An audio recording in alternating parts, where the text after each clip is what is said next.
জানি আপনারা রাজনৈতিকভাবে সিপিএম করেন, কেউ কেউ তৃণমূল করেন, কেউ কংগ্রেস করেন, কেউ বিজেপি করেন, কিন্তু আজকের দিনে আমাদের জন্য সবচেয়ে বড় প্লাস পয়েন্ট যে আমরা সিপিএম, তৃণমূল, কংগ্রেস ইত্যাদি ইত্যাদি করার পরেও কোনো না কোনো জায়গায় আমরা কিন্তু আইমা যখন এসে দাঁড়িয়েছে, অনেক ক্ষেত্রে আমরা রাজনৈতিক দলগুলোকে সরিয়ে দিয়ে আমরা আইমাকে প্রথম চয়েস বানিয়েছি। ধন্যবাদ।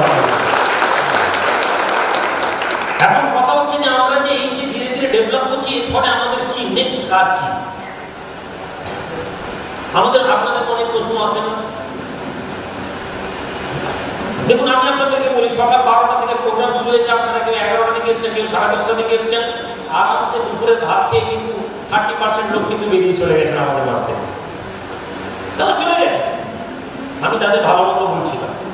তারা 100 টাকা টিকিট ফ্রি দিয়েছেন, ভাত খেয়েছেন, চলে গেছে। তাদের মনে হয়েছে এসেছি, মুখ দেখিয়েছি, আমাদের দায়িত্ব শেষ। কিন্তু আপনারা যে 70% আছেন, আপনারা কিন্তু আপনারা হচ্ছেন সেই নেতৃত্ব, সেই কর্মী যাদেরকে নিয়ে সংগঠন ভাবছে, এবং আপনাদেরকে দিয়ে আগামীতে মহিষাদলের হাতের ঝান্ডাগুলো কিন্তু আপনাদের হাতে দেওয়ার জন্য আমরা ভাবছি। এবং তার জন্য সবচেয়ে জরুরি যেটা, সেটা হচ্ছে যে আপনারা কি সেই জায়গাটা তৈরি। আমি জানি এখন আমি প্রশ্ন যদি করি আপনারা বলবেন ভাই আমরা আছি ভাইজান আপনার সাথে। আজকে দেখুন, আমরা যারা পিছিয়ে পড়া সংখ্যালঘু মানুষ বেশিরভাগ আছি, আমরা খেটে চলেছি নিঃশব্দে আমাদের কাজ, আমাদের কর্ম, আমরা খাটতে খাটতে খাটতে খাটতে খাটতে খাটতে আমরা পৌঁছে গেছি। আমরা রাজনৈতিক দলেদের পালকিগুলোকে, নেতাদের কাঁধে পালকিতে বসেছে, আমরা কাঁধে বইতে বইতে আমাদের পড়া হয়ে গেছে। স্বাধীনতার পর থেকে নিয়ে মুসলমানরা শুধুমাত্র দিয়ে গেল, কিন্তু কোনোদিন তারা সামাজিক সম্মান পায়নি। রাজনৈতিক কোনো দল, না তো কংগ্রেস দিয়েছে, না তো সিপিএম দিয়েছে, না তো তৃণমূল দিচ্ছে, মুসলমানদেরকে আর তো সামাজিক কখনো সম্মান কোনো রাজনৈতিক দল দেয়নি, কেউ দেয়নি। না তো কোনোদিন সিপিএম দিয়েছিল, না তো কোনোদিন কংগ্রেস দিয়েছে, কোনো রাজনৈতিক দল আমাদেরকে দেয়নি। কিন্তু তার কারণ কখনো আমরা কিন্তু অ্যানালাইসিস করি, তার কারণ আমরা কখনো ভেবে দেখিনি। তার প্রথম এবং প্রধান কারণ, আমরা কখনো ক্ষমতা অর্জন করতে চাইনি। আমরা কখনো নিজেদের ক্ষমতাকে চাইনি যে আমাদের ক্ষমতা আমাদেরকে দিতে হবে, এটা আমরা চাইনি। বরং আমরা গোলামি পছন্দ করেছি, বরং আমাদের মধ্যে থেকে কিছু দুষ্কৃতি দুর্নীতি লোকেদেরকে, নামে মুসলমান, তাদেরকে রাজনৈতিক লোকেরা সামনে এনেছে, তাদেরকে দিয়ে তারা কিছু কাজ করিয়েছে, তাদেরকে কিছু কন্ট্রাক্টরে দিয়েছে। 10টা এলাকায় মুসলিম জনপ্রতিনিধি হওয়া উচিত, 2টো মুসলিম জনপ্রতিনিধি দিয়ে গুন্ডা, বদমাস, দুর্নীতিবাদ ছেলেকে দাঁড় করিয়ে দিয়েছে, দিয়ে বাকি 10টা গ্রামকে সামলাচ্ছে। 10টা গ্রামে জনপ্রতিনিধি তারা দেয়নি। তারা কেন? না তারা জানে যে যেদিন এরা জনপ্রতিনিধি চাইতে শুরু করবে, আজকে যদি এরা গ্রামের পঞ্চায়েতে যদি নিজেদের জায়গা দখল করে, আগামীতে বিধানসভা সংখ্যালঘু মানুষরা দখল করে নিতে পারবে। আর এই কারণে তারা আমাদেরকে দিচ্ছে না। ফলে আমরা বারবার বলেছি, অল ইন্ডিয়া মাইনরিটি অ্যাসোসিয়েশন এখানেই ব্যতিক্রমী, অল ইন্ডিয়া মাইনরিটি অ্যাসোসিয়েশন এখানেই ব্যতিক্রমী। আমরা হাওয়াতে কথা বলি না, হাওয়াতে কাজ করি না। আপনার এলাকায় আপনি যে সমস্ত সংগঠন করেন, রাজনৈতিক অথবা অরাজনৈতিক সংগঠন, ওই সংগঠনকে প্যারালালি বসান এবং আইমাকে বসান, আপনারা দেখবেন আমাদের ম্যাচুরিটি সবার থেকে বেশি। আমি দায়িত্ব নিয়ে বলতে পারি, তৃণমূলের থেকেও আমাদের সংগঠনের ম্যাচুরিটি বেশি। পয়সা, দুর্নীতি, চিটিংবাজি করা, আমফানে টাকা মারা ইত্যাদি ইত্যাদি কাজ করা, ভোটের টাইম ওরা সামনে বাহ্যিকভাবে এক হয়, ভোটের পরে এই রাজনৈতিক দলগুলো নিজেদের কে কতটা চুরি করতে পারবে, কে কতটা তোলা তুলতে পারবে তাতে ব্যস্ত। যেখানে আইমার নেতৃত্ব, না তো ক্ষমতা আছে, না তো অর্থ আছে, তারপরেও লকডাউনে বিভিন্ন গ্রামে গঞ্জে আমাদের এই সংগঠনের যারা নেতৃত্ব বসে আছেন, নিঃসন্দেহে নিজেদের ক্ষমতা দিয়ে তারা যেভাবে মানুষের কাছে পাশে দাঁড়িয়েছে, রাজনৈতিক দল, সরকারের লোকেরাও দাঁড়াতে পারেনি। আমি দায়িত্ব নিয়ে বলছি। আমার ভাই, আমার বন্ধুরা, আর না, সর্বপ্রথম আমি আপনাদেরকে আমার বিষয় বুঝাতে চাই। আপনাদেরকে আমাকে বুঝতে হবে। আমাকে যদি আপনারা না বুঝতে পারেন, তাহলে কিন্তু আপনারা সংগঠন বুঝতে পারবেন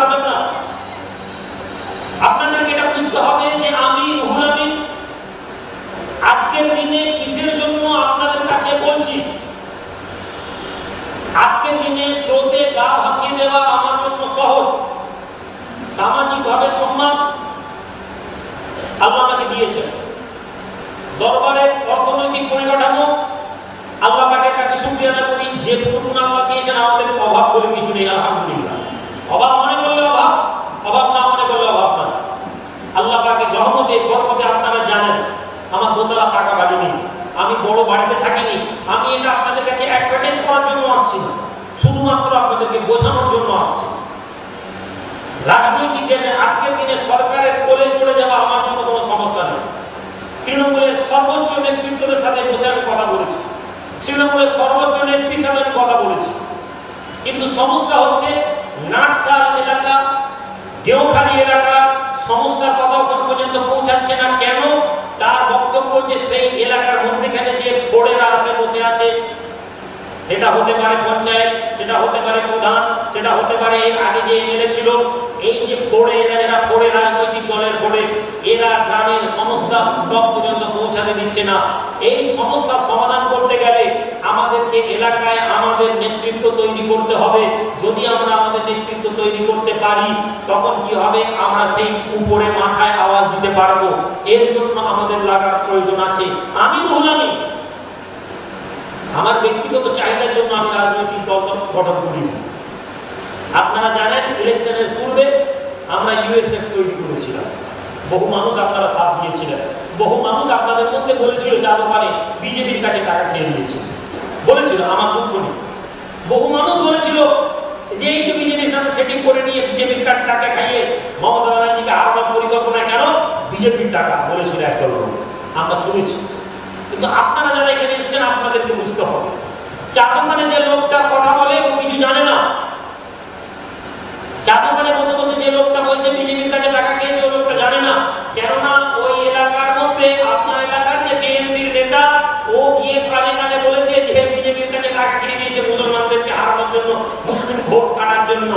আপনি ভেবেছেন তাই তো আমাদের মুসলমানদের ভোট কাটা যাবে?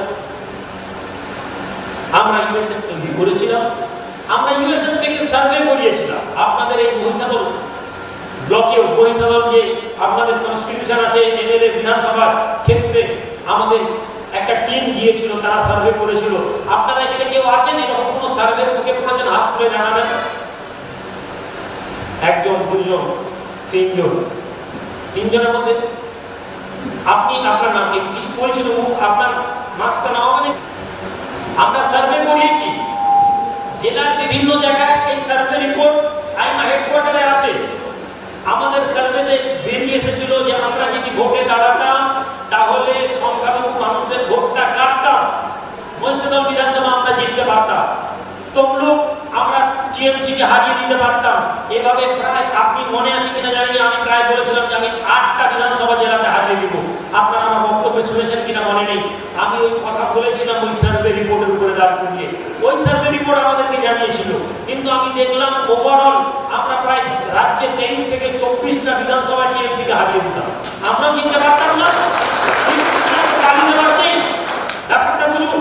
আমরা জিততে পারতাম না, 23টা বিধানসভার ভোট কেটে যেত, আর যে ভোট কেটে যাওয়ার কারণে বিজেপি ক্ষমতায় আসা সুযোগ হতো।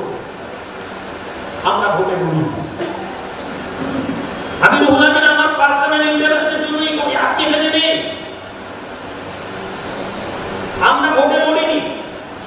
আমাদের এলাকারই যারা সিপিএম করেছেন তারা কিন্তু বলেছেন হ্যাঁ দিদির সাথে বসে সেট আপ করে নিয়েছে, দিদির সাথে বসে টাকা খেয়ে নিয়েছে।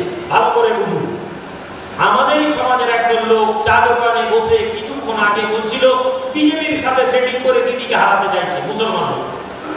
আবার কিছুক্ষণ পরে যখন ভোটে লড়লাম না, আবার তখনই মুসলমান লোক বলতে আরম্ভ করলো এই বসে বসে টিএমসির সাথে সেটিং হয়ে গেছে, আর সেটিং করে নিয়ে তারা কি করেছে না ভোটে আর পড়ে। আচ্ছা আপনি বলুন তো, আমি একটা লোক টিএমসি বিজেপি সিপিএম এর তো নাম দিব না, অস্তিত্ব নেই তাদের। আপনার কি মনে হয় সিপিএম আর বিজেপি, টিএমসি বিজেপি এগুলো কোনো এলাকার পাড়ার ক্লাব? আমি গিয়ে বললাম যে হ্যাঁ না তোমাদেরকে ভোট দিব, টাকা দাও। বিজেপি বলেই তো আইনা বলে দিয়েছিলে টাকা দিয়ে দিন।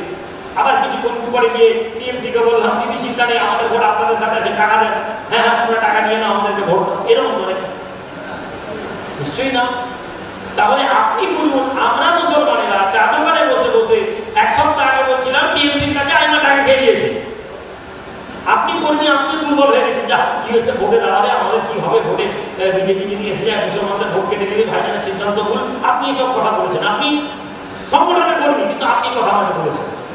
ভাজে এসব বুঝে চলতে হবে, এখন আমাদেরকে এত আবেগে সিদ্ধান্ত নেওয়া যাবে না, আপনি বলছেন। এরপরে যখন ভোটে লড়লাম না, তখন আবার আমাদের মধ্যে একদল লোক বলছে ম্যানেজ হয়ে গেছে। তাহলে আপনি আগে বলুন তো আপনি কি চান? আজকে রাজনৈতিক দলেরা আমাদেরকে বিভ্রান্ত করে কিসের জন্য? এই কারণে তারা জানে মুসলমানকে কনফিউজ করে দাও, মুসলমানদেরকে বিভ্রান্ত করে দাও, মুসলমানদের নেতা দাঁড়ালে হয় নেতাকে বিজেপির লোক বলে দাও, টিএমসির লোক বলে দাও, মেয়ের সাথে জুড়ে দাও, মদের সাথে জুড়ে দাও, টাকার সাথে জুড়ে দাও, এদের লিডারের প্রতি বিভ্রান্ত করে দাও। আপনি এলাকায় যে লোককে ভোট দেন সেই নেতা মেয়েবাজ নয়, আপনার নেতা দোলাবাজ নয়, আপনার সংগঠনের নেত্রীর বিরুদ্ধে কেস নেই, টিএমসির বিরুদ্ধে কি বলে সাধারণ কেস নেই, বিজেপির বিরুদ্ধে দুর্নীতির অভিযোগ নেই, আপনি টিএমসিকে ভোট দিচ্ছেন, বিজেপি ভোট দিচ্ছেন, আপনি ভোটিয়াতে সিপিএমের লিডাররা কি করেছে আপনি জানেন, আজও আপনি সিপিএমের লিডারের নাম বলছেন। আপনি যখন টিএমসি করছেন, আপনার নেতা দুর্নীতিবাজ, দুর্নীতিগ্রস্ত, অভাবী, বদমাস, আপনি তারপরে তার ভোট দিবেন। সেই নেতা যে নেতা আপনাকে বুঝে না, 10 বছর ধরে হলদিয়া বিধানসভায় বাইরের নেতা এসেছে, জীবনে কোনোদিন আপনাদের হলদিয়াতে কিছু মহিষা দলে গ্রামে মুসলমান গ্রামে ঢুকেছে কিনা আমি জানি না। এর আগে যে এমএলএ ছিলেন, আপনি কোন গ্রামে? ওই পিছনে আপনার ঘরে আপনি, হ্যাঁ আপনাকে বলছি, হ্যাঁ আপনি পিছনে কালাই জামা জানান আপনার গ্রামে এমএলএ, এর আগে এমএলএ দস্তিদার সাহেব কোনোদিন গ্রামে ঢুকেছিলেন না? বসে বলুন, আমি র্যান্ডামলি জিজ্ঞেস করছি, বুঝুন। ওই পিছনে জামা সাদা কাপড়, আপনি মুক্তার ভাইয়ের পাশে ছিল দাঁড়ান, আপনার কোন গ্রাম? এসব জায়গায় এমএলএ দস্তিদার ঢুকেছিল কোনোদিন? ইলেকশনের সব না, কাপাসেরা না, আপনার গ্রামের কথা বলছি, ইলেকশনের পিরিয়ড বাদ দিয়ে বসে যান। আপনারা দাঁড়িয়ে হাত তুলে বলুন, লজ্জা করবেন না, পরিসংখ্যান আমাদের জানা দরকার আছে। গ্রামে ইলেকশনের পরে আপনাদের গ্রামে কোন গ্রামে এমএলএ দস্তিদার সাহেব 10 বছর এক বছর হাত তুলে আমাকে জানান। ইলেকশনের পিরিয়ডের কথা বলছি না, ইলেকশনের পিরিয়ডের পরে এইরকম টাইম 10 বছর আমরা ভোট দিয়েছি, ছেড়ে দেন, 10 বছর ভোট দিয়েছি। কেন? আমাদের মনে হয়েছে টিএমসি আমাদের জন্য কাজ করবে। দিদি দাঁড়িয়ে বলেছেন আমাকে ভোট দিচ্ছেন, বাস আমরা খুশি। আমরা রাজনৈতিক দল হিসাবে আমরা এখনো এই জায়গাটা ইনম্যাচিওর, আমাদের ম্যাচুরিটি নেই, আমাদেরকে কমিটমেন্ট করে কমিটমেন্ট ফেল করে তারা, অথচ আমরা খুশিতে থাকি, আবার বসে এখন সমালোচনা করব। কিন্তু আমি আপনাদেরকে বলি, আমরা পরিকল্পনা করছি, আমরা পরিকল্পনা করছি এবং এই পরিকল্পনা আপনাদের সাথ দিতে হবে। আমরা চাইছি না আপনাদেরকে চাপ দিতে, আপনারা অনেকেই তৃণমূলের সাথে করে কমে খাচ্ছেন আমি জানি। অতএব আমি আপনাদেরকে এখন থেকে বলছি, আপনারা নিশ্চিত থাকতে পারেন, পঞ্চায়েত ইলেকশনে আমরা দায়িত্ব নিয়ে বলছি, হয়তো আমরা আমাদের ডিমান্ড সবার আগে তৃণমূলের কাছে পেশ করবো, ভালো করে বুঝুন, কেননা আমার কথা বিভ্রান্ত হওয়া যাবে না। আমরা টিএমসি কে আমাদের ডিমান্ড দিব, আমরা আমাদের এলাকার প্রতিনিধি চুজ করব, আমরা আমাদের এলাকার পঞ্চায়েত দাঁড় করাবো, প্রধানে দিব। যদি টিএমসি মেনে নেয় ভেরি গুড, না হলে আমরা আমাদের মতন করে আমরা পঞ্চায়েত ইলেকশনে লড়াই করবো। তাতে যদি আপনাদের মনে হয় যে আইনা বিজেপির জন্য, ঠিক আছে, বিধানসভা ভোটে বিজেপি হেরে গেলে অসুবিধা ছিল। আপনাদেরকে বলে দিই, আমাদের পরিসংখ্যানের কাজ অলরেডি চলছে। 1.5 বছরের মধ্যে আল্লাহ যদি তৌফিক দেন, তারা আমাদেরকে আটকাবে, তারা আমাদেরকে বিরোধিতা করবে। কিন্তু আপনি নিশ্চিত থাকুন, কোন শাসক, কোন অত্যাচারী মানুষকে অত্যাচার করে জনগণের কণ্ঠ রোধ করতে পারে না। তারা রাজনৈতিক ভাবে বিরোধী শূন্য করেছে, মুসলমানদেরকে চয়েসলেস করে দিয়েছে, সিপিএম কে শূন্য করে দিয়েছে, কংগ্রেসকে শূন্য করে দিয়েছে। তারা মনে করছে মুসলিম ভোটের আর কোনো দিকে যাবার নেই। কিন্তু আমরা পঞ্চায়েত ভোটে, আগামী পঞ্চায়েত ইলেকশনে আমরা এটা প্রমাণ করব, বাংলার মানুষ, মেদিনীপুরের লোক সিপিএম কংগ্রেসের বাইরেও রাজনৈতিক দল হিসেবে নিজেদের চয়েস তৈরি করে আগামী দিন পঞ্চায়েতে লড়াই করবে।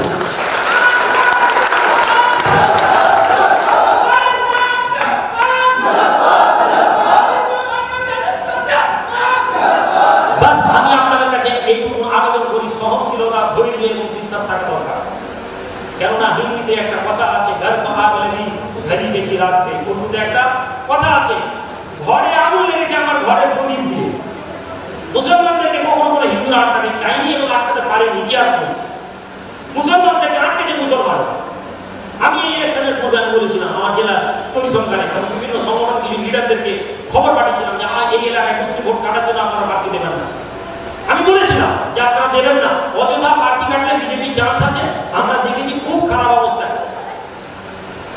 কমের চিন্তা করতে হবে।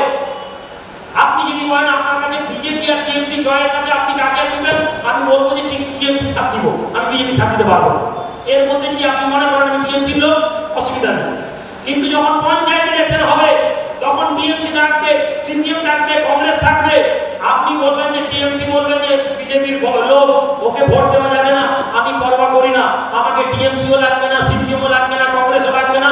আমি আমার প্রতিনিধি তৈরি করে আমার পঞ্চায়েত তৈরি করে নেব, এবং এটা আমাদেরকে করতে হবে, এবং তার জন্য আপনাদের সহযোগিতা লাগবে। আমি আপনাদেরকে 1-1.5 বছর আগে পরিকল্পনা করে দিচ্ছি। আপনাদের যদি মনে হয় যে না আমরা পারবো না, আমাদের সাথে তৃণমূল সাথে ভালো, আপনারা গুরুত্ব বজায় করবেন, কোনো অসুবিধা নেই। কারণ আমি আমার জন্য নেতা হতে চাইছি না। আপনারা যদি কেউ যদি মনে করে আমরা গোলামি করবো, কোন রাজনৈতিক দল যদি মনে করে আমরা টিএমসির, মুসলমানরা যদি মনে করে আমরা টিএমসির গোলামি করবো, দুর্গুলামিটা কি? আপনি তো আমাকে দাওয়াত দিবেন, আমি টাকা দিব। আপনি তো আমাকে তদবির করবেন, আমি পয়সা দিব। আমার কি? হ্যাঁ, আমার এটা আমি আপনাদেরকে বিক্রি করিনি। 10 বছরে আপনাদেরকে দেখি আমার কাছে বিক্রি করার সুযোগ এসেছিল। আপনাদের সাথে গাদ্দারি করে আমার টাকা বানানোর সুযোগ ছিল, আছে, এবং আগামীতেও থাকবে। আপনাদেরকে দেখিয়ে আমি আমার স্বার্থ করতে পারি, কিন্তু আমি আপনাদের জন্য আমি কখনো নিজের স্বার্থকে গুরুত্ব দিই। আমি আপনাদের জন্য আমি কারো কাছে মাথা বিক্রি করিনি, আপনাদের জন্য। আর আপনাদের যদি মনে হয় যে আমি যখন আপনাদের জন্য লড়াই করছি, আপনাদের মনে হচ্ছে না ভাই জান আপনাকে আমাদের লাগবে না, আমরা গোলামি করবো, ভালো আছে, তাহলে আমি গোলামি না, আমার কোনো সমস্যা নেই। কিন্তু আমি জানি গ্রামের সাধারণ জনগণ, সাধারণ মানুষ বিক্ষিপ্ত হয়ে আছে। এই রাজ্যে যেভাবে মুসলিমদেরকে কোনো দায়িত্ব না দিয়ে কুমির বাচ্চার মতো একটা দুটো মুক্তি এলাকায় এলাকায় তৈরি করে দেওয়া হলো, আমার বলা উচিত নয়। কিন্তু এরকম বহু মহিলা নেতৃত্ব আছে, তারা আইনের বিরোধী ছিলেন। এমন নেতা যারা আইনের সমালোচনা করেছে, বিরোধিতা করেছে মুসলমান লোক, কিন্তু তারা টিএমসিটাকে চিন্তা করেছে, তারা আইনার দুশ্মনী করেছে, আইনাকে আটকেছে কেননা টিএমসির জন্য। কিন্তু বাস্তব সত্য, আজকে সেই নেতাগুলোকে টিএমসির লোকেরা কাগজের মুড়ি ঠোঙার মতো ফেলে দিয়েছে, এবং তাদের জন্য আমাদের হাততালি দেওয়া হবে। তোমরা যারা টিএমসির জন্য আমাদের ক্ষতি করেছো, আজকে তোমাদের এই অবস্থা হওয়ার কারণ, যদি তোমরা টিএমসিটাকে প্যারালালি আইনাটাকে ধরে রাখতে, তুমি মাথায় রাখতে পারতে যে আমি রুহুল আমিন তাদের সাথে কম্প্রোমাইজ করবো না, তাদের সাথে মিউচুয়াল করতে পারি, তাদের সাথে আমার কন্ট্রাক্ট করতে পারি, কিন্তু তাদের সাথে আমি কোনোদিন তোমাদেরকে নিয়ে কম্প্রোমাইজ করি। আর তখন আপনারা বুঝতে পারবেন স্বাধীনতার পর থেকে তারা কিভাবে আমাদেরকে ধীরে ধীরে ধীরে ধীরে বোকা বানিয়ে আমাদেরকে লড়িয়ে রেখেছে। আপনি সংগঠনের নেতৃত্ব হতে পারেননি, আপনি মনে করবেন আপনার ইসলামিক লিডার যারা আপনাদের হিরো ছিলেন তারা দায়িত্ব নিতেন না। আজকে সাদ্দাম বাবু যে বসে আছে, যে ছেলেটি অত্যন্ত পরিশ্রম করে, পদ নেই, পোস্ট নেই, কিন্তু এই ছেলেটি সম্মানের পিছনে ছুটেনি, পদের পিছনে, কারণ এই ছেলেটি জানে তার দায়িত্ব এই সমাজের জন্য কাজ করতে হবে। এখানে এরা অনেক ছেলে বসে আছে যারা দিনের পর দিন কাজ করেছে। মুক্তার ভাই ওখানে বসে আছেন, সংগঠনে অর্থনৈতিক সহযোগিতা করে গেছেন, আসিফুর বসে আছে, এদের নাম দিতে করে আলাউদ্দিন ভাই বসে আছে, ভালোই সিপিএম করে, টিএমসি কে আটকানোর জন্য ভালোই সিপিএম করে রাজনৈতিক দলগুলো। কিন্তু যখন আইনা দাঁড়িয়ে যাবে, আইনার সাথে আছে, তাই না?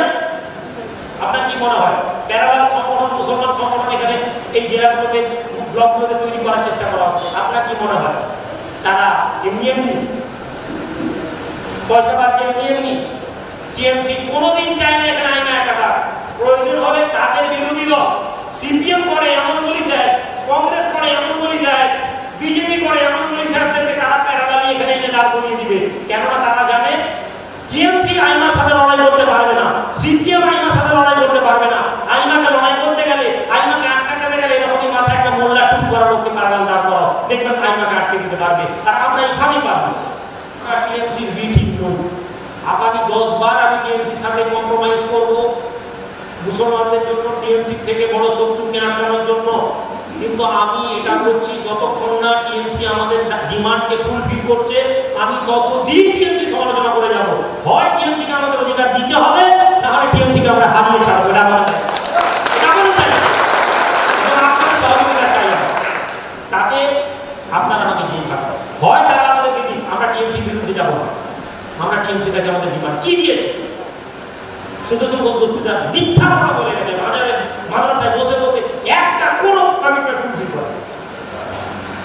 এই বর্তমানে আমাদের যে এমএলএ সাহেব আছে, ওনাকে এখন টাইম শুরু হয়েছে, ওনাকে কিছু বলবো না, কিন্তু আমার টার্গেট আছে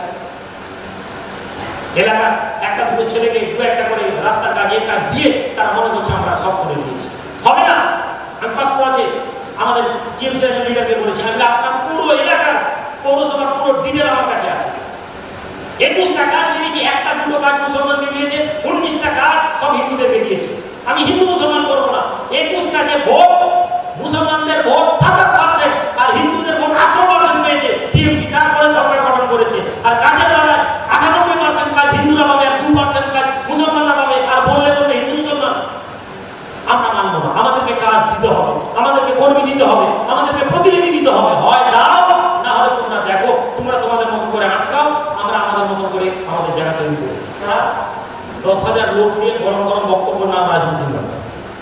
আমি এগুলো আশা রাখতে পারি, জানি না সময় হলে কাঞ্চনপুরের মতন গ্রাম, কাপাসাদার মতন কিছু এলাকা, ওদিকে কেশবপুরের মতন কিছু এলাকা, এখানে মহিষাদলের কি বলে কিছু এলাকা, ওদিকে নাটসালের কিছু এলাকা, এই কিছু কিছু এলাকা একটা হয়তো ভালো পজিটিভ আমরা রেজাল্ট পাবো বিনা প্রতিদ্বন্দ্বিতা, বিনা সংগঠন করে। কিন্তু পুরো জেলাতে, পুরো ব্লকে কাজ করতে গেলে ওই এলাকার লোকেদেরকে লাগবে, যেখানে আমরা এখন ঢুকতে পারিনি, যেখানে সব করা 90% হিন্দু লোক আছে, আপনারা কেউ সেই গ্রামে ঢুকতে পারেন। হিন্দু মানুষদের কাছে আমাদেরকে যেতে হবে, তাদেরকে বোঝাতে হবে যে ভাই টিএমসি আপনাদেরকে দেয়নি, আপনাদের রাগ আছে, সিপিএম আপনাদেরকে ধোঁকা দিয়েছে, আপনারা সিপিএম করেছেন, মার খেয়েছেন, সিপিএম সাথ দেয়নি, আপনারা বিজেপি করেছেন।